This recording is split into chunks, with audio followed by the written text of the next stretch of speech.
I'm your host, Sheldon Alexander, and what a night in the NBA on Wednesday. We'll break all of that down as we'll give you some picks for all four of the Game 6 series in the second round. I mean, I went 2-2 from Monday's pod, bringing the totals to 31 and 23 against the spread in the play-in/playoffs, and 43, 27 and 1 against the spread overall in my NBA picks. Sure. Speaking of closeout games, we also thought the Warriors were going to close out Memphis in Game 5.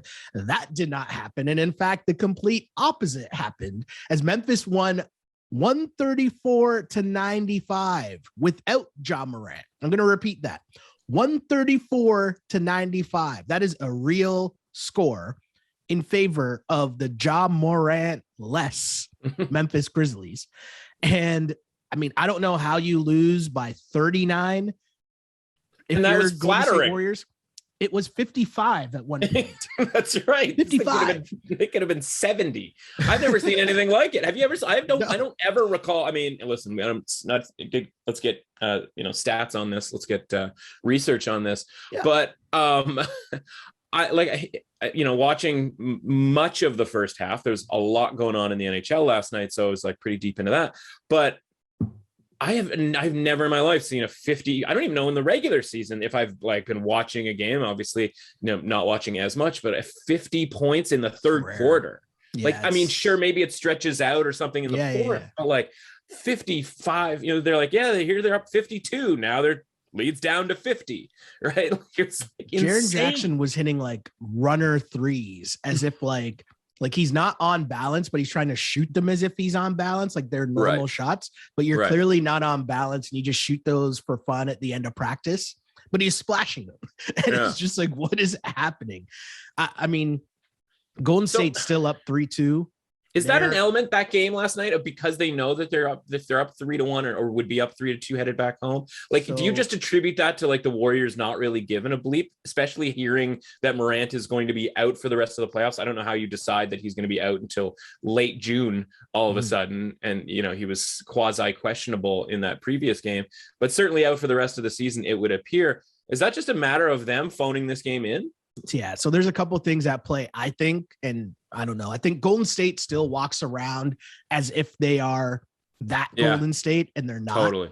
So if you think of what happened at the end of Game 4, Golden State was losing that game the entire game. They had their first lead with 45 seconds left in that game. So you could say that they were super lucky to win that game. So they're mailing in that game, that one, right? Ja Morant's out. All the talk, leading up to last night's game was Draymond talking about how, we just showed our championship DNA, and that's championship DNA, and that's what we do, and blah, blah, blah. He's talking all that. Then you have Steph being asked, what's going to happen when you guys head to Memphis for this closeout game? And he's like, we're going to whoop that trick, which, if you don't know, that's the song from, what's that movie, Terrence Howard movie, with the Memphis rapper, Hard Out Here for a Pimp.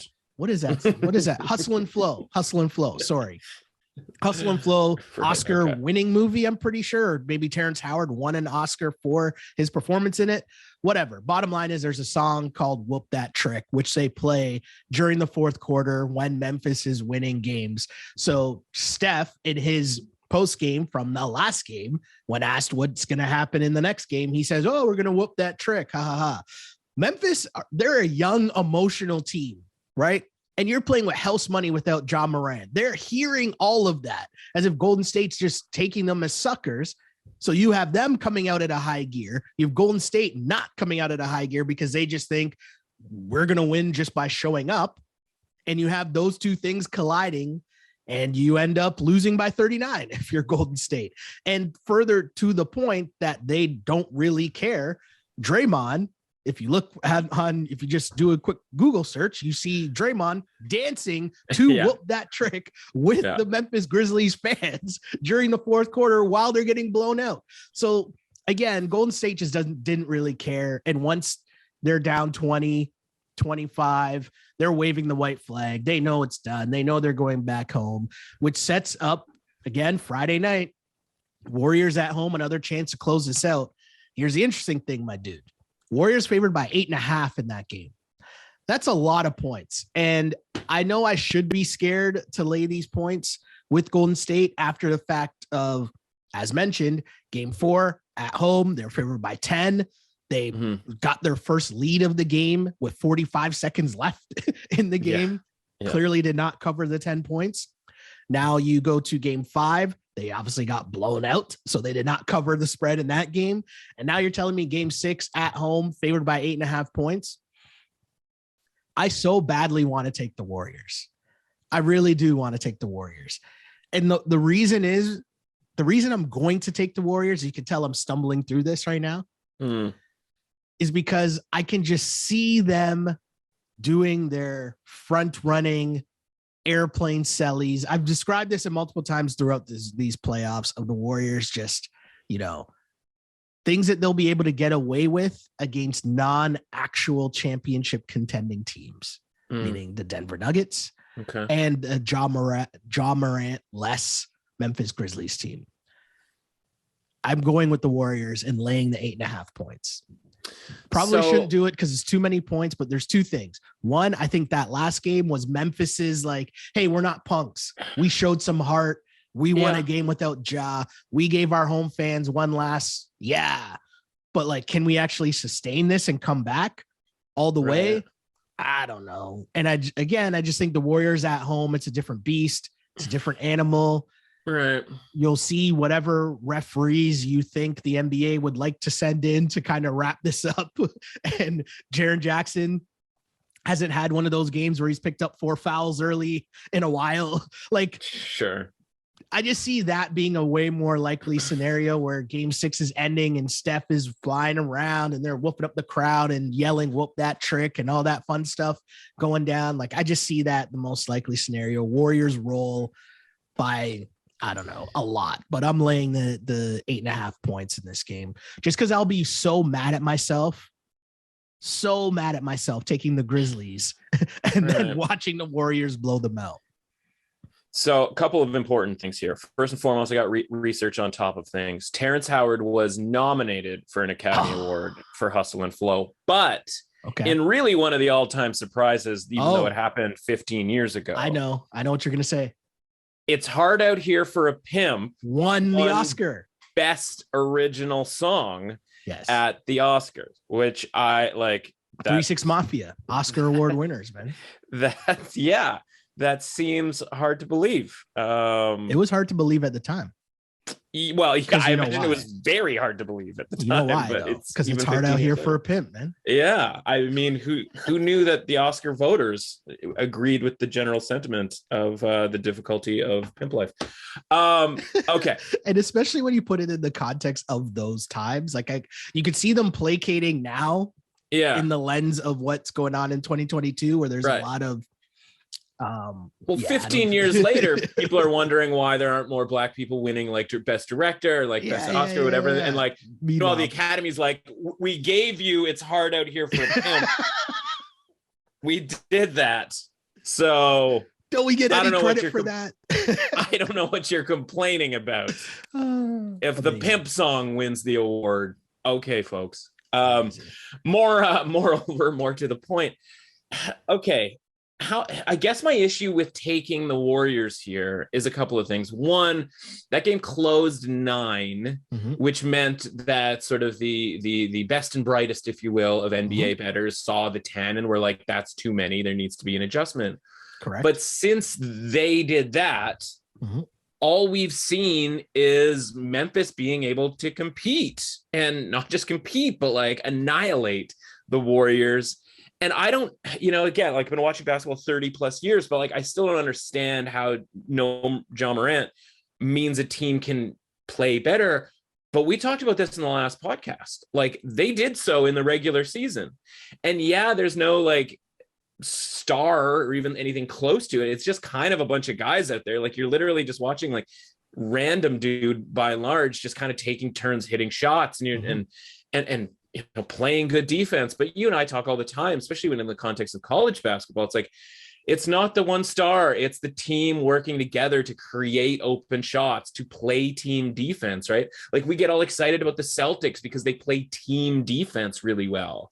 It's not because Marcus Smart is like that. I know I realize he won Defensive Player of the Year, even though everybody's decided that he now has to, like a championship belt, have to give it to Drew Holiday after last night. Mm-hmm. But like, he's a product in a lot of ways of the team defense, right? He gets credit for these, the charges that he takes because he swoops in because they play good team defense.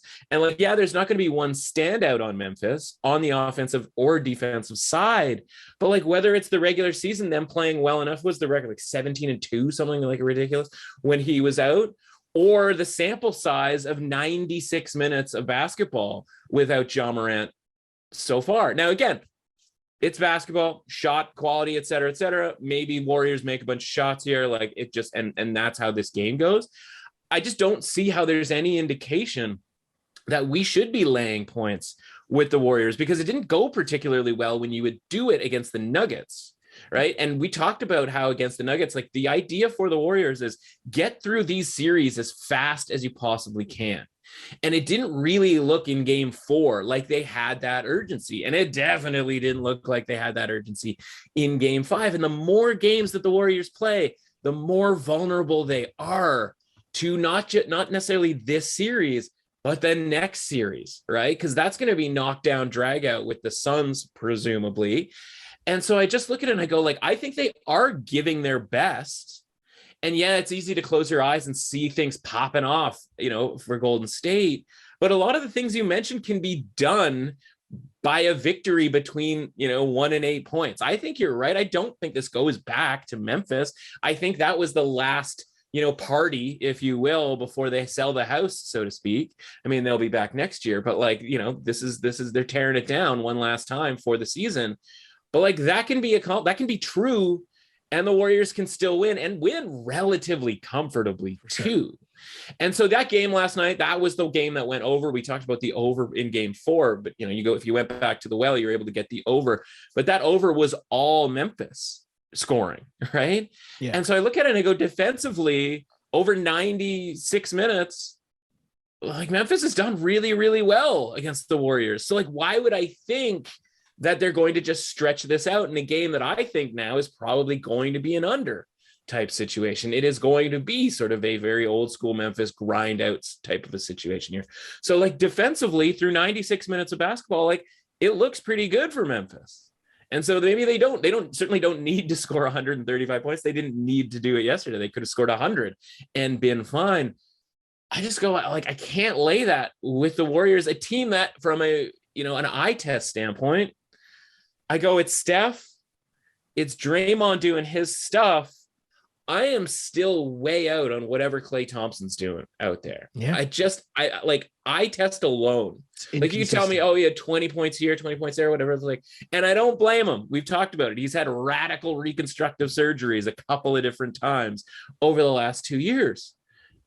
But then you take out, obviously you have Jordan Poole, but like you take out the element of Peyton, like playing defense and all of that sort of, like the team just isn't that deep. Jonathan Kuminga starting is not going to be the answer for this team.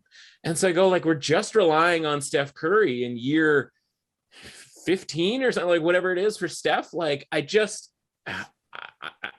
don't think that this Warriors team is as good as people are trying to make them out to be. And because there are very small glimpses of it looking like it was in years past, that is sort of, people are kind of drinking the Kool-Aid on that. Mm-hmm. And so the Warriors are going to win this series, presumably. Again, wouldn't be shocked if Memphis won this game. Then I'm going to be all over the Phoenix Suns, like pick a price in the next series, right? Yeah. And like, I'm just not buying in. And again, maybe that means a 10-point win for the Warriors. Maybe it's a 20-point win. I don't know. Maybe they turn back that clock, but like, I'm not seeing it in long enough stretches here. Yeah. This series could very easily, honestly, like Memphis should have won game 4, and they probably should have won game 1. Right. Yeah. There has been one game in this series where the Warriors were discernibly the better team. And so if I'm looking at, 4 games or 5 game sample size here, I'm going, it's 4-1 Memphis on, just simply covering the point spread. Right. Yeah. Like And so it's just like, okay, like if that's the case, the Warriors are clearly being overvalued. Like Memphis is 4-1 against the spread. So I just look at it and I go, like, that was clear, you know, that was clear to the like I said, the best and brightest when it comes to betting in the NBA for game 4. Now we go to game 6 and the adjustment has been made from 9, the close, down to 8.5 because we've seen 96 minutes of basketball. I honestly don't think that's enough of adjustment. I think they should probably be closer to like 6.5 or 7 at this point. That's what I would need to get to be backing the Warriors. But that's just the way I look at it, going like, okay, but what am I actually seeing here with these two versions of these two teams? Yeah, no, I agree with you in that sense that what I take from this series is long-term, right? And long-term, it's like, yeah, when they're playing someone real, this stuff isn't going to fly. Those games that you're able to just pull out, like game 4 right at the end, you're not going to be able to do that against a real team. And plus, again, they're doing this without their best player in terms of the Memphis Grizzlies, right? So yeah, totally with you there. I think for me, the only slight reason I'm still on Golden State is more so about Memphis. I'm not anticipating them to come out with the same, you know, can they keep it up? Yeah, that they did at home in that last game. But again, I don't know. Is it wrong to just maybe hope that I'm wrong so we can get a good game? Right? Because it seemed like such a letdown after that Boston Milwaukee game, right? So hey, maybe we'll hope for that.